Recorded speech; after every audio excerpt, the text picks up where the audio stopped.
Udah ada yang Iya, sempat Bu. baca belum? Udah sempat baca belum untuk slide-nya?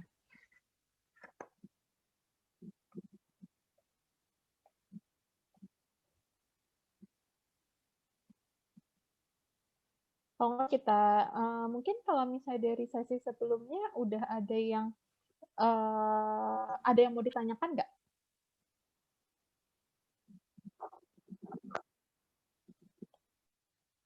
Kalau enggak, mungkin nanti saya mulai aja tentang sesi kita saat ini tuh tentang produksi.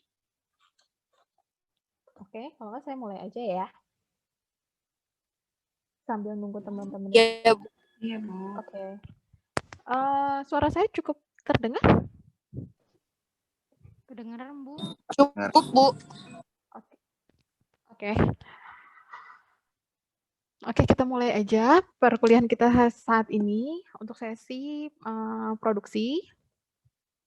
Nah, di sini saya mau cerita tentang, kan dari sesi sebelumnya ya kita udah cerita tentang manajemen mutu, terus juga kita tentang bangunan dan fasilitas seperti apa. Nah, kita sekarang masuk ke arah departemen yang ada di industri farmasi itu apa aja.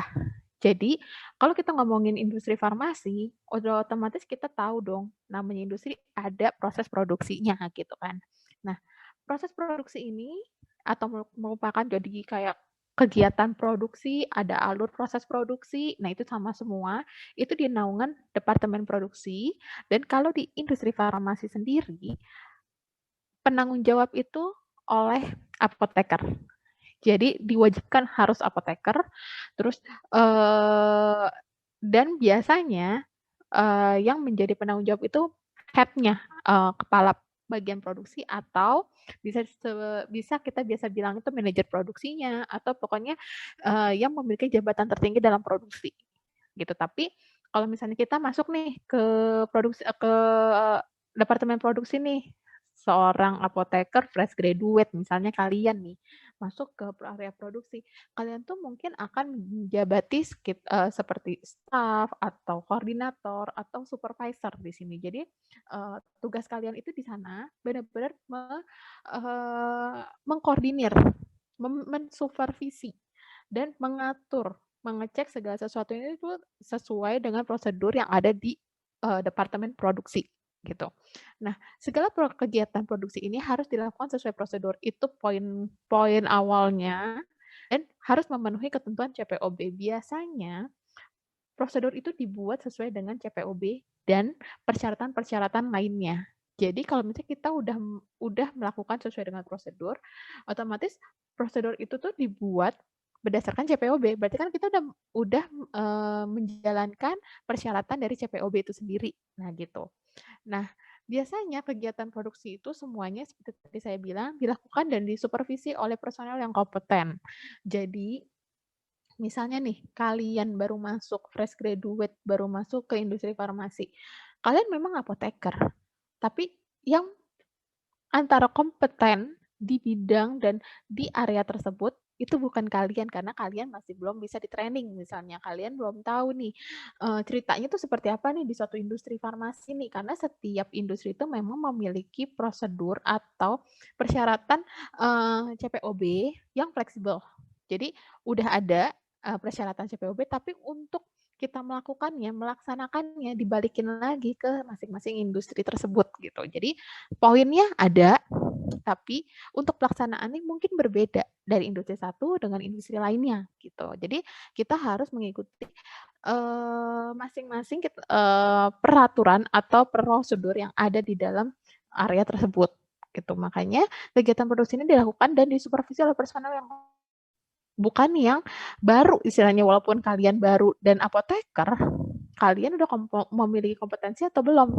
Nah, biasanya kompetensi itu seperti yang kemarin ya kita ngomongin tentang personalia ya. Nah, itu kita bisa bilang yang memiliki sudah di-training dan memang sudah di-training dan akhirnya kita bisa melaksanakan itu sesuai dengan prosedurnya seperti itu.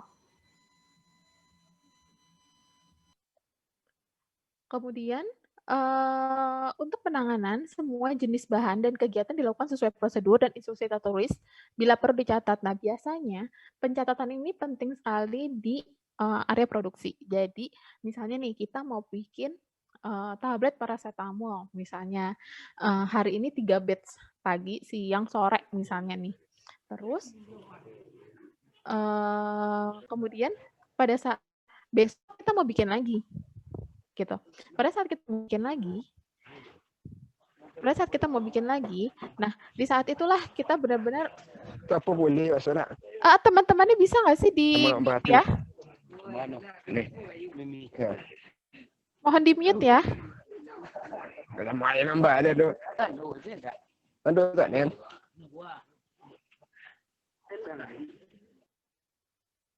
Oke. Kemudian untuk penanganannya juga sama, kita harus catat segala sesuatunya kayak tadi ya, batch, kita bisa produksi sehari 3 batch misalnya, pagi, siang, sore. Terus besok kita 3 batch lagi. Nah, itu harus dicatat. Batch pagi itu apa? Nomor batch-nya apa, karena itu sebagai identitas gitu. Karena kalau misalnya ada kesalahan dalam sistem penomoran batch, berarti pada saat pencatatan itu udah nggak valid, udah nggak sesuai. Nah itu yang harus kita, kondisikan dan, jangan sampai identitas itu malah, dibuat atau kita bikin catatan justru malah salah gitu. Yang penting kita setiap apa yang kita lakukan itu sesuai dengan prosedur dan kita bisa nimbang berapa, kita nulis lagi hasilnya berapa. Jadi apa yang tulis, apa yang kita baca prosedurnya itu yang kita lakukan, terus kita lakukan apa, itu kita tulis gitu. Dan semuanya, seluruh bahan diterima harus diperiksa untuk memastikan kesesuaian dengan pemesanannya. Jadi kalau misalnya nih kita, orang produksi nih minta sama bagian warehouse raw material misalnya, saya minta, kemasan 1.000 kemasan nih, 1.000 blister misalnya untuk, 1 batch misalnya. Terus dia itu pasti hasilnya lebih, karena bisa jadi ada yang defect atau ada yang rusak, ada yang, di-reject misalnya atau ada yang jelek gitu kan. Nah, kalau misalnya ada sisa dari 100 itu, kita balikin lagi, tapi harus dengan, sesuai, spesifikasinya, terus jumlahnya juga sesuai dengan pencatatannya, seperti itu.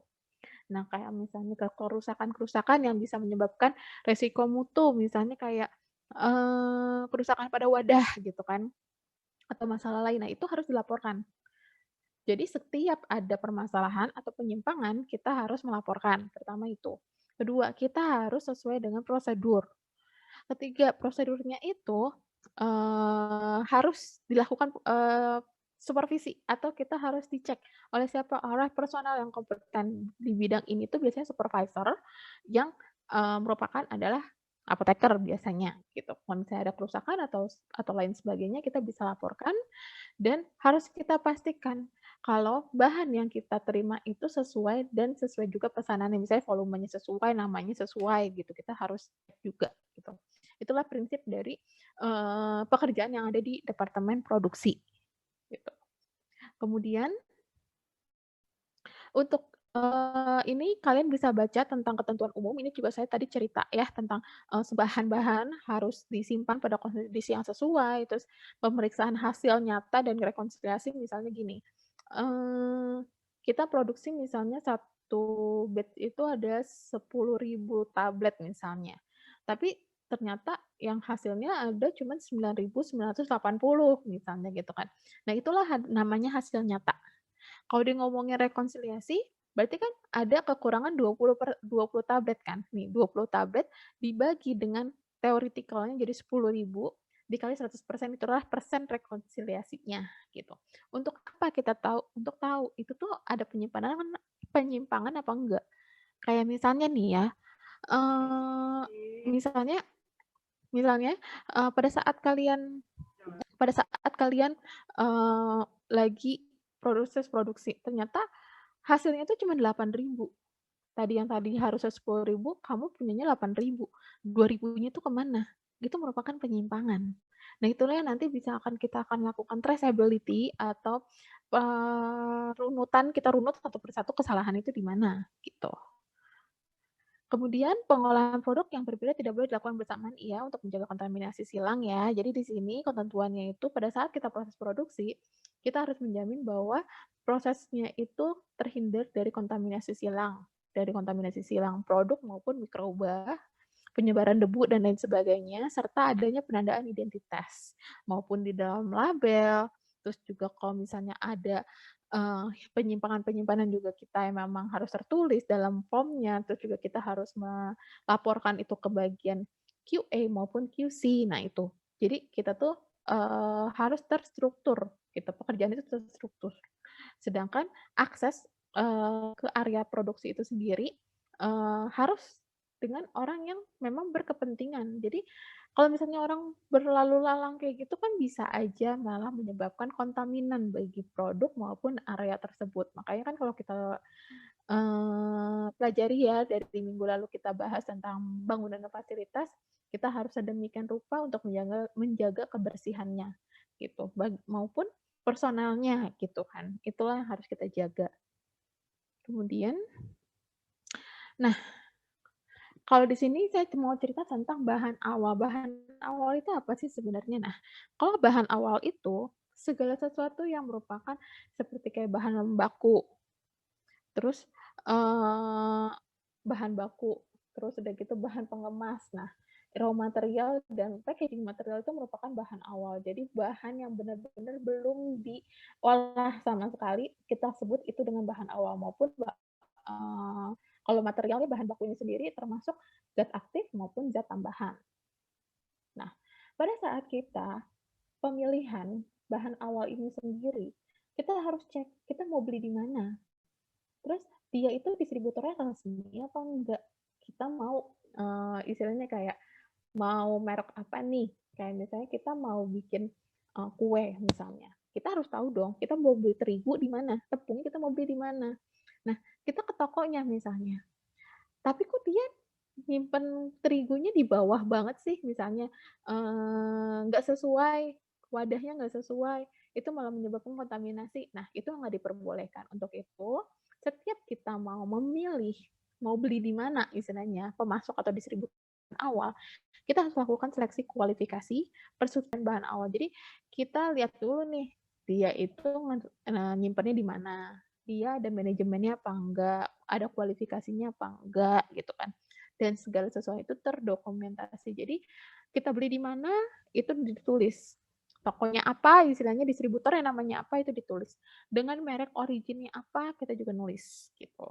Untuk apa? Untuk mempertahankan produknya itu dan mutu pada saat kita menerima bahan awal itu benar-benar bermutu tinggi. Jadi kita menjaga mutunya itu dari awal pertama kali dia masuk sampai nanti kita bikin proses produksinya gitu. Nah, kemudian di sini juga persyaratan mutu ditetapkan oleh pabrik pembuat, biasanya dibilang itu sertifikat analisa dan segala dokumen itu harus tercatat gitu. Begitu pula dengan adanya tanggal kadaluarsa di sini.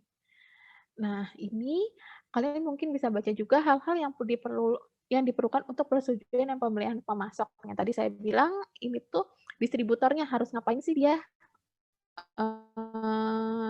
supaya kita bisa benar-benar yakin bahwa itu pemasoknya tuh oke gitu kan. Di mana misalnya bahan aktif, harus ada ketelusuran, harus ada audit. Nah kan eksipien pun sama. Kenapa sih kita sampai sedemikian rupa? Karena kita akan menjamin mutunya. Pada saat kita pembelian awal, kita bisa tahu mutunya dari bahan aktifnya itu gimana. Nah itulah yang harus kita jaga gitu. Begitu pula dengan eksipiennya.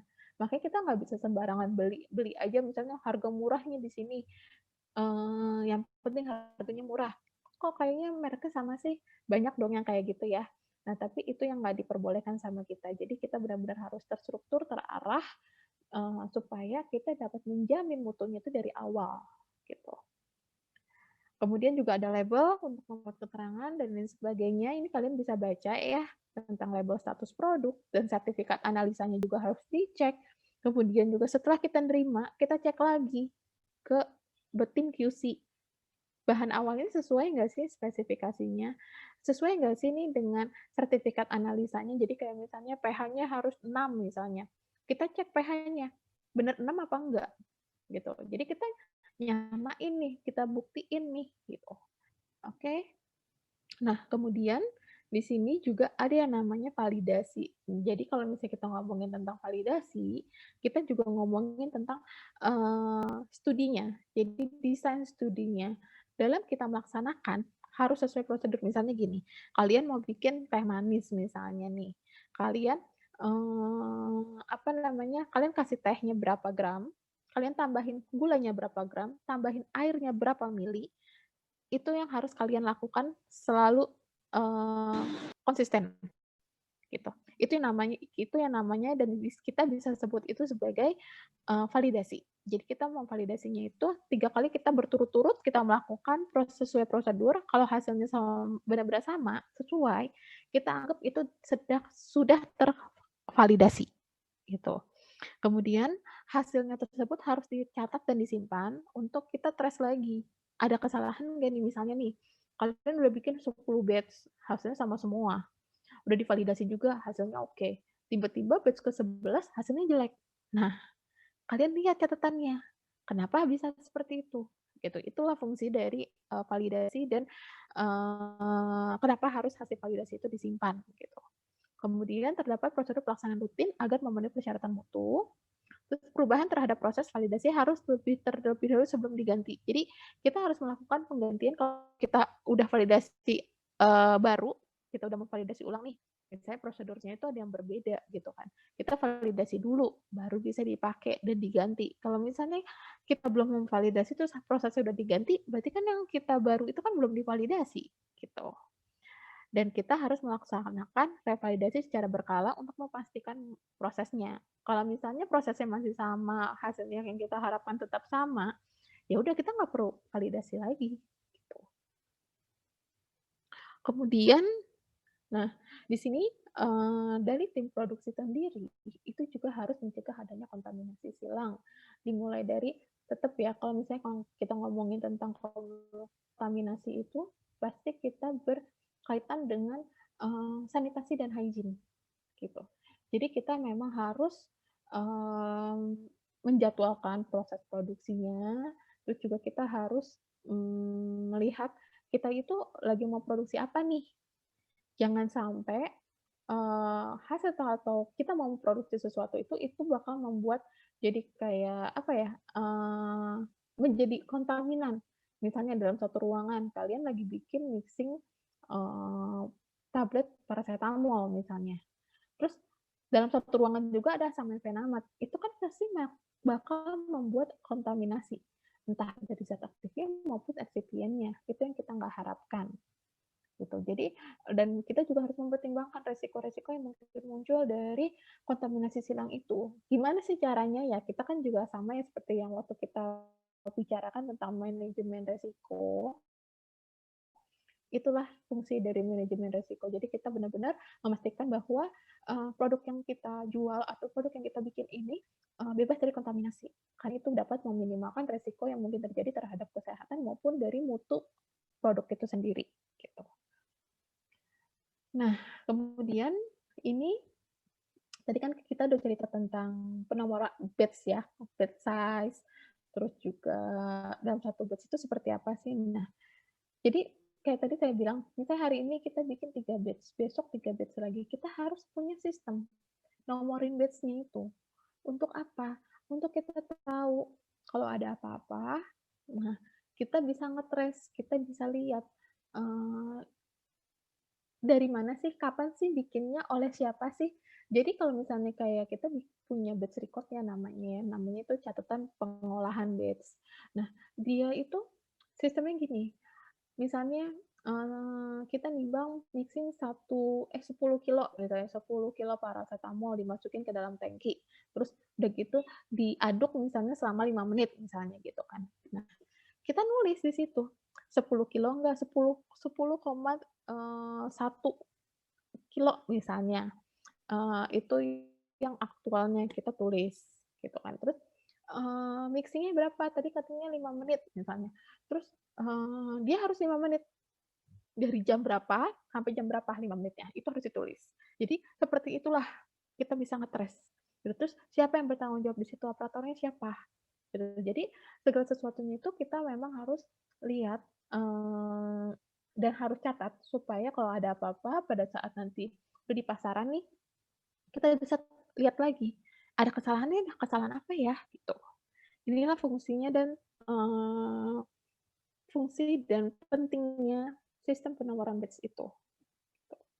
Kemudian di sini ada, beberapa proses ya, jadi kayak kegiatan lah penimbangan dan penyerahan. Nah, biasanya kegiatan penimbangan itu harus didokumentasikan seperti tadi saya bilang ya, misalnya nimbangnya 10 kilo, tapi ternyata pas kita pakai timbangannya kan misalnya 2 digit di belakang koma gitu kan, 10,08 kilo. Nah, kita harus tulis tuh 10,08.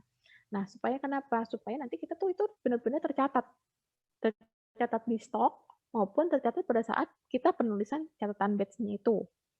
Nah, dari situ kita harus, lihat yang ditimbang itu udah diluluskan QC apa belum, gitu.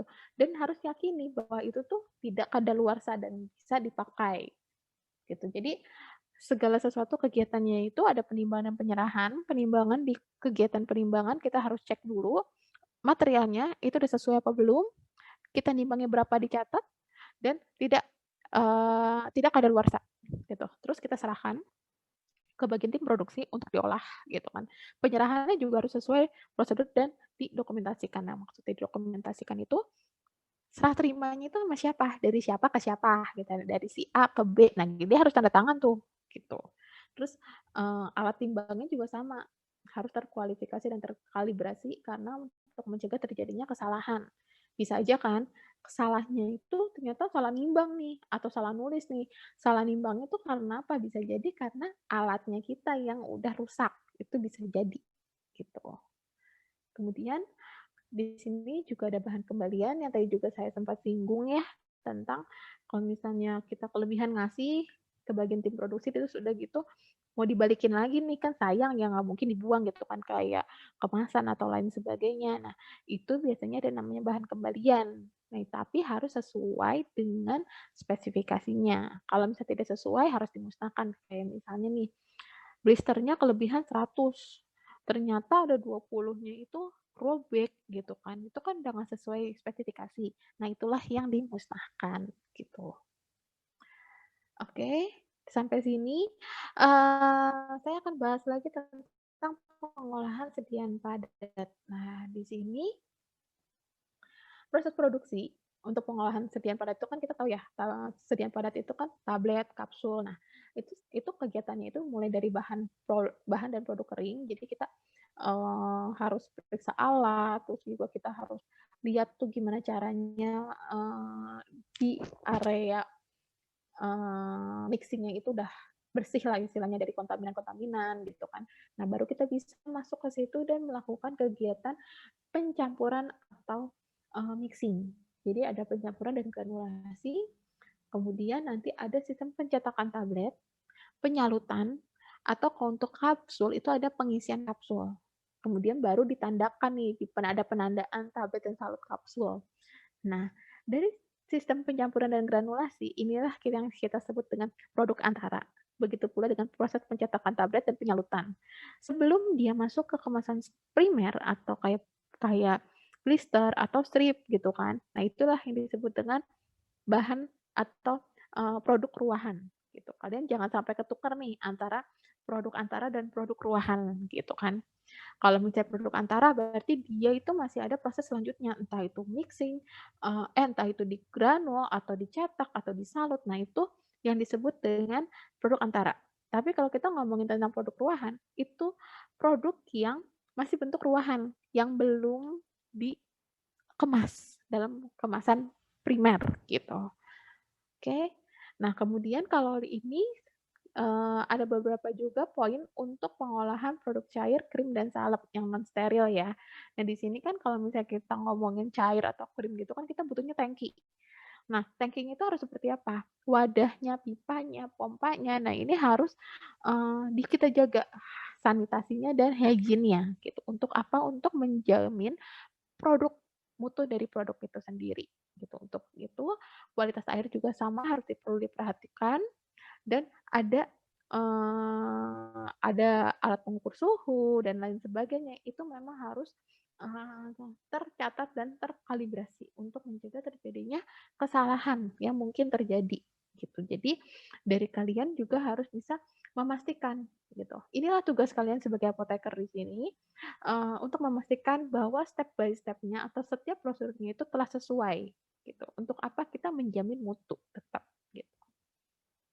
Nah, kalau untuk bahan pengemas, kita juga sama seperti kita melakukan bahan awal gitu kan. Kita jadi harus, yakini bahwa bahan pengemas kita itu telah sesuai, udah, melakukan persetujuan pemasok bahan nih, terus disimpan di kondisi yang diberi label status agar tidak tercampur baur. Misalnya label-label yang ada di botol ya kan, biasanya botol-botol sirup gitu. Nah, kalau misalnya itu tercampur baur dan bisa salah identitas, itu hasilnya akan fatal gitu. Makanya kita harus menjamin bahwa setiap prosedur dan identitas itu jelas. Gitu. Nah, di sini juga ada sama kegiatan proses pengemasan, itu untuk mencegah terjadinya kesalahan.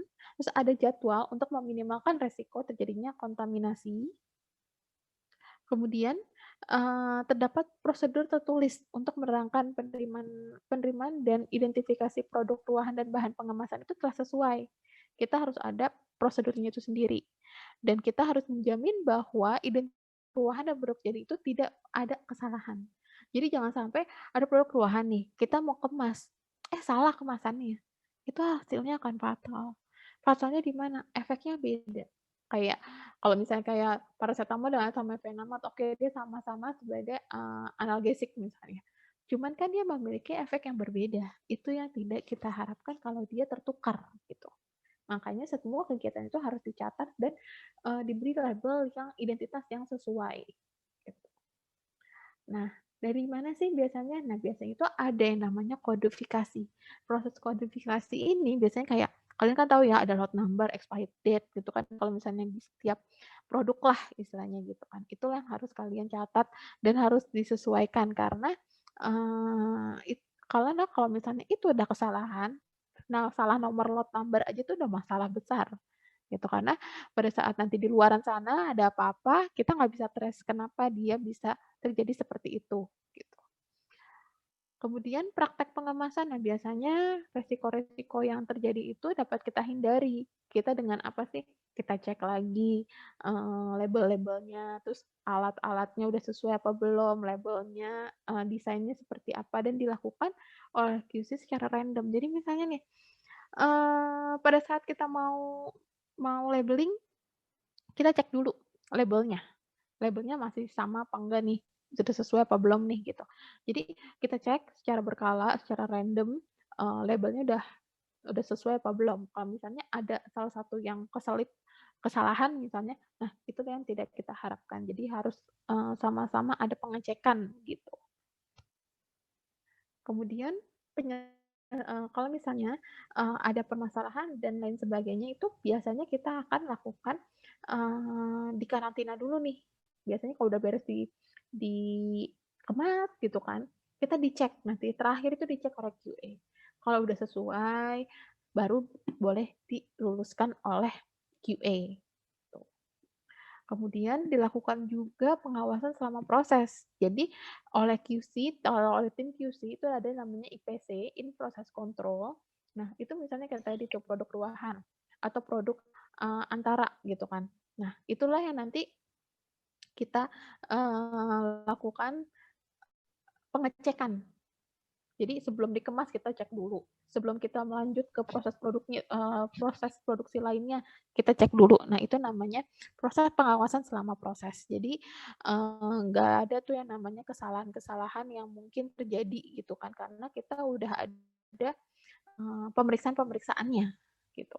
Dan itu segala sesuatu itu harus dicatat dan harus berjalan dengan spesifikasinya.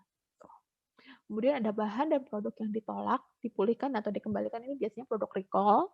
Jadi kayak misalnya kayak waktu itu ranitidin nih harus di-recall dari pemerintah itu wajib recall. Nah, berarti kan kita punya catatan ini. Kita udah produksi ranitidin itu per tahun ini apa aja ya, lot number berapa aja lah ya. Itu yang akan kita recall. Jadi harus ada penandaan, kita harus ada dokumentasi. Untuk apa? Untuk kita bisa trace lagi, apa sih yang harus kita lakukan dengan adanya peraturan-peraturan baru misalnya. Dan kalau misalnya kita mau ada pengolahan ulang produk, misalnya ada yang di-reject, misalnya kayak bobotnya kurang nih. Nah, itu biasanya kita akan melakukan rework atau pengolahan ulang produk gitu.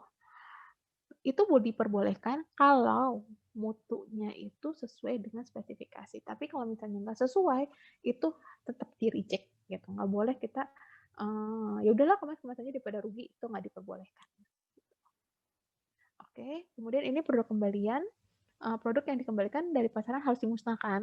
Jadi tapi harus ada dokumentasinya. Kenapa dimusnahkan? Ada alasannya. Dimusnahkan di mana, oleh siapa, jam berapa, itu semua terdokumentasi gitu. Nah, biasanya juga kita harus dilaporkan sesuai dengan berita acaranya. Gitu. Nah, ini kemudian ada karantina dan penyerahan produk jadi. Biasanya kalau misalnya produk-produk yang udah selesai, seperti udah dikemas dan lain sebagainya, untuk ditunggu nih, tunggu untuk dimasuk ke distributor itu kita biasanya minta transisi dari QA. Nah, tunggu dulu kelulusan dari QA. Jadi harus diberikan label status yang jelas, tapi sebelum ada kelulusan dari QA, kita kasih label status karantina. Gitu. Di areanya juga kita tulis area karantina di situ.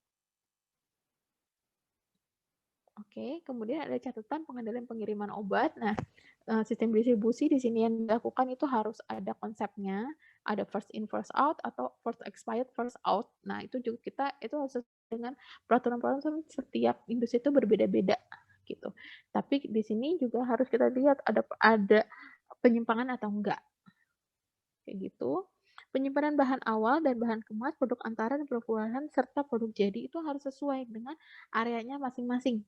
Jadi misalnya kita punya bahan awal, bahan kemas misalnya.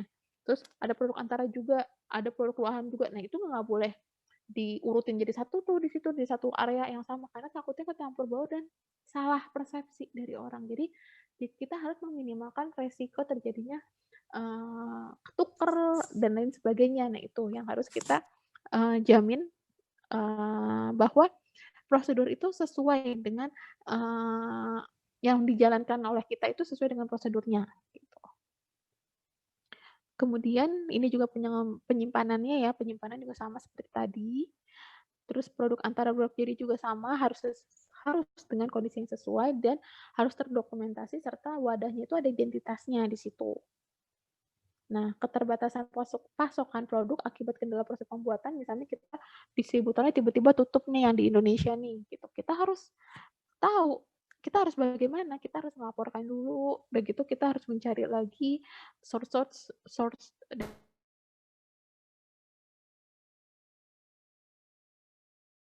jangan sampai kita menurunkan spesifikasi kita, yaudah yang penting ada aja dulu deh, itu nggak boleh, gitu. Asal yang penting mutu dari tablet itu, dari produk yang kita harapkan itu sesuai.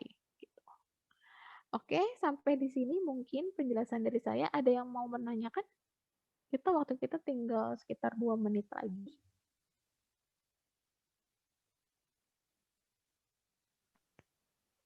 Bu, mau nanya Bu, kalau untuk COA kan per bahan ya, itu Ya. ada validasi. Kira-kira berapa lama ya Bu? Sama Jadi gini, setiap bahan itu kan ada COA-nya. Nah, pada saat bahan itu masuk ke area pabrik, itu akan dikasih label karantina dan akan dilakukan sampling, uji sampling oleh QC. Kalau dia udah sesuai dengan parameternya, misalnya pH-nya 6 sampai 8, dia hasilnya 6,8 misalnya. Terus udah gitu kadarnya harus 95 sampai 100%, dia ada 98%. Nah, itu udah oke. Jadi harus sesuai dengan parameter yang ada di sertifikat analisanya. Gitu. Bukan validasi namanya. Kalau validasi itu lebih ke arah kalau kita bikin produknya.